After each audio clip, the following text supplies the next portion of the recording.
জঞ্জাল মুক্ত শিবপুর আর বেশি দূর নয়। এই স্লোগানকে সামনে রেখে রাস্তায় ঝাঁটা হাতে জঞ্জাল পরিষ্কার করলেন শিবপুর বিধানসভা কেন্দ্রের বিজেপি প্রার্থী রুদ্রনীল ঘোষ। বাংলা নববর্ষের সকালে জগাজার জিআইপি কলেজে তিনি দলীয় সমর্থকদের নিয়ে ঝাঁটা হাতে জঞ্জাল পরিষ্কার করেন। তার অভিযোগ, শিবপুর এলাকায় নিয়মিত জঞ্জাল পরিষ্কার হয় না, এর ফলে সাধারণ মানুষ নানা ধরনের রোগে আক্রান্ত হচ্ছেন। তাই পয়লা বৈশাখে মানুষকে সুস্থ রাখার বার্তাকে সামনে রেখে নিজেরাই জঞ্জাল পরিষ্কার করতে নেমে পড়েছেন মাঠে। আমাদের নববর্ষের শপথ, জঞ্জাল মুক্ত শিবপুর আর নয় দিন। যে জল, পাঁচ, ড্রেন, এখানে পিছন দিকে দেখতে পাচ্ছেন, এখানে একটা স্কুল রয়েছে। তার সামনে আমরা শিবপুরবাসীর পক্ষ থেকে, আমি এই শিবপুরের ছেলে হয়ে, জগাজার ছেলে হয়ে শপথ নিয়েছি।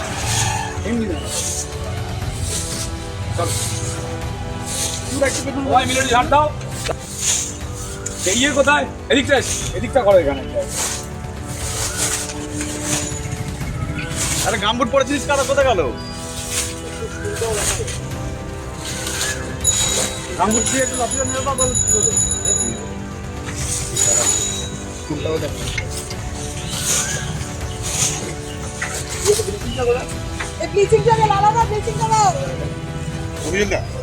স্কুলটাকে ব্যাকগ্রাউন্ড সামনে হচ্ছে না।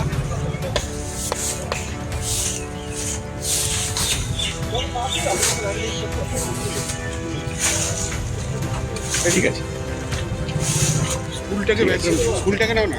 तो वो हटाएंगे, लेकिन शिवपुर की जो आवाम है, वो जो जिंदा कचरा है उसका जिंदगी खत्म कर दिया है।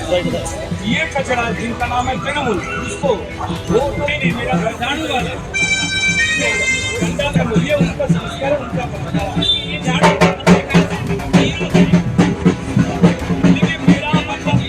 मेरा मतलब कचरा है जो सोसाइटी में जो बीमारी ये लोग फैलाने का मकसद बना लिया है।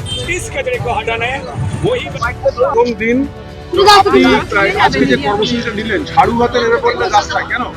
দেখুন, সবাইকে প্রথম কথা বাংলা নববর্ষের শুভেচ্ছা, 1433-এর শুভেচ্ছা। কিন্তু আমরা আনন্দ তখনই করতে পারি যখন আমাদের জীবন একটু সুস্থ থাকে।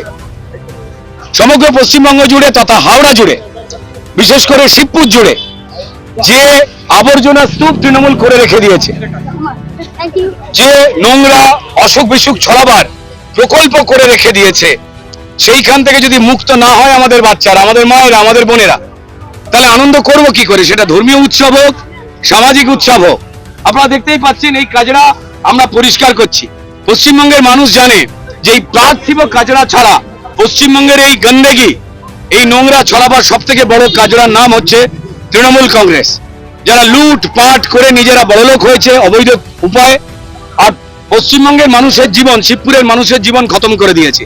পুকুর বুঝিয়ে নোংরা রেখে দিয়ে, সামনে একটা স্কুল রয়েছে, এখান দিয়ে বাচ্চারা বেরোয়, এখানে পড়াশোনা শেখে। শুধু এই জায়গার চিত্র নয়, প্রত্যেকটা গলি, যারা হাওড়াবাসীরা, শিবপুরবাসীরা শুনছেন, প্রত্যেকটা গলি, প্রত্যেকটা মোড়, জল, পাক, ড্রেন, মশা, এই ধরনের অসুস্থ জায়গার যে নোংরা দেখতেই পাচ্ছেন কাজরা, সেগুলোতে ভর্তি, রোগ জীবাণু ছড়াচ্ছে। মানুষ যে নববর্ষ পালন করবে যে খুশিতে, সেখানে তো তারা অসুস্থ হয়ে পড়ছে, ডেঙ্গি ম্যালেরিয়াতে অসুস্থ হয়ে পড়ছে, রোগ জীবাণুতে অসুস্থ হয়ে পড়ছে। তাই আমাদের এই সকাল সকাল পয়লা বৈশাখে আমাদের শপথ, আমাদের অঙ্গীকার, এই কাজরা মুক্ত বা জঞ্জাল মুক্ত শিবপুর আর নয় বেশি দূর। তৃণমূলের পরিকল্পিত এই ষড়যন্ত্র মুক্ত শিবপুর আর নয় বেশি দূর, রোগ মুক্ত শিবপুর আর নয় বেশি দূর, এটা আমাদের শপথ। এবং আমরা প্রত্যেক মনীষীর ছবি আমরা পরিষ্কার নিয়ে এসেছি। কোন মনীষী? তারা কি ভেবেছিলেন যে তৃণমূল এইভাবে পুরো রাজ্যটাকে, পুরো হাওড়াকে, পুরো শিবপুরকে কাজরা বানিয়ে দেবেন?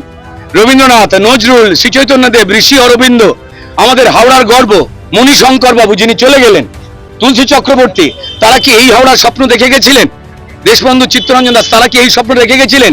নেতাজি কি তার আজাদিন ফৌজ তৈরি করেছিলেন যাতে তৃণমূল এই স্বাধীনতার পর চুরি করতে পারে আর হাওড়াকে কাজরা রাজত্ব বানাতে পারে, যেখান থেকে অসুখ বিসুখ তৈরি হচ্ছে মানুষের?